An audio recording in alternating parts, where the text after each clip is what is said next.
গোগামুখ ভেবেলীত ব্ৰাঘী হচৰ বংশালী অধিৱেশন।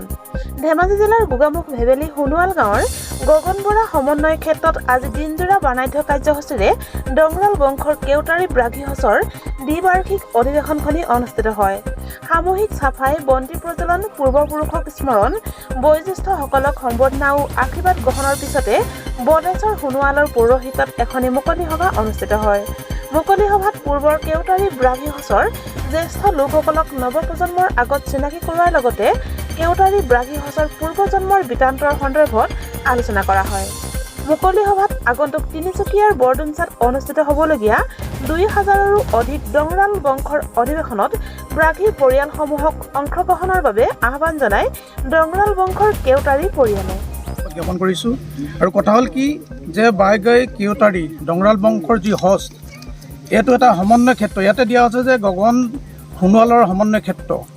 ইয়াৰ অৰ্থটো হ'ল যে অদূৰ ভৱিষ্যতে ইয়াত থকা আমি ভেবেলী সোণোৱাল গাঁও বুলি নহয়, অল অসমত থকা সকলো বাইগাই কেওটাৰী পৰিয়াল বংশই এডাল এনাজৰীয়ে বান্ধ খাই অদূৰ ভৱিষ্যতে উঠি অহা প্ৰজন্মক এটা আদৰ্শ, এটা ইতিহাস ৰচনা কৰিব পৰা আমি এটা পৰিৱেশ তৈয়াৰ কৰিছোঁ।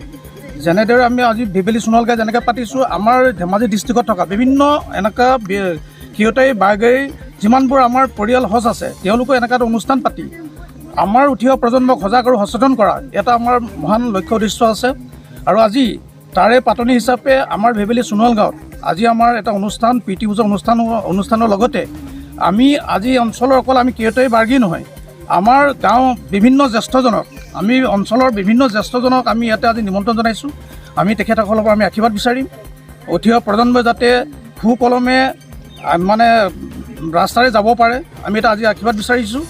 আৰু আজি এই অনুষ্ঠানটিৰ গীত মাতৰ পৰা ধৰি ইয়াতে আমি যিসকল ব্যক্তিক আমি অনুষ্ঠানলৈ নিমন্ত্ৰণ কৰিছোঁ, আমি তেখেতসকলৰ পৰিচয় আৰু তেখেতসকলৰ বংশলতা আৰু তেখেতসকলৰ অৰিজিনেল যে ক'ৰ পৰা কেনেকৈ উৎপত্তি হৈছিল তাৰ এটা ইতিহাস ইয়াতে বৃত্তান্তভাৱে আজি দাঙি ধৰা আমি চেষ্টা কৰিছোঁ। সেইটো আমাৰ কাৰ্যসূচীত আছে। আৰু লগতে বিভিন্ন ধৰণৰ ৰং ধেমালিৰে সামগ্ৰী অনুষ্ঠানেৰে আজি আমাৰ সোণোৱাল কছাৰী এসাঁজ ভাত খোৱা আমি প্ৰয়াস কৰিছোঁ। যিমানখিনি পাৰোঁ আমি তাতকৈ ক্ৰুটি ৰখা নাই। এইখিনি হ'ল আজি আমাৰ প্ৰীতিভোজৰ মূল উদ্দেশ্য। ৫ আৰু ৬ তাৰিখত তিনিচুকীয়া জিলাৰ বৰডুমচাৰ কজুপথাৰত কেওটাৰী বাৰ্গী হচৰ ষষ্ঠ বংশালী সভা অনুষ্ঠিত হ'ব। এই সভাত কেওটাৰী বাৰ্গী হচৰ প্ৰাক্তন বিধায়ক পূৰ্ণচন্দ্ৰ বৰাই যুগুত কৰা কেওটাৰী বাৰ্গীৰ বংশলতাৰ দ্বিতীয় প্ৰকাশ উন্মোচন কৰা হ'ব।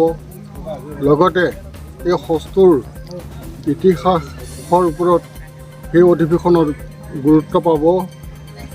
অসমৰ বিভিন্ন স্থানত বসতি লৈ থকা এই হচৰ লোকসকলে উক্ত অধিৱেশনত যোগদান কৰিব।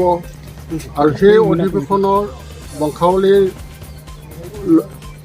সফল কৰাৰ উদ্দেশ্যে আজি ইয়াত নদী ভেবেলী সোণোৱাল গাঁৱত কেওটাৰী বাৰ্গী হচৰ এখনি সভা আৰু প্ৰীতিভোজনৰ ইয়াতে আয়োজন কৰিছে। যে আমাৰ ইতিহাসৰ ওপৰত এই সভাত আলোচিত হ'ব। লগতে অধিৱেশনত কিমান প্ৰতিনিধি অংশগ্ৰহণ কৰিব তাৰো সিদ্ধান্ত হ'ব। এই উদ্দেশ্যক লৈ আজি এই অনুষ্ঠানটিৰ আয়োজন কৰা হৈছে। আমি আমাৰ ষষ্ঠ বৰডুমচা অধিৱেশনত আমি সকলো ৰাইজৰে সহায় সহযোগিতা আৰু অংশগ্ৰহণ একান্তভাৱে আমি কামনা কৰিছোঁ। ধন্যবাদ।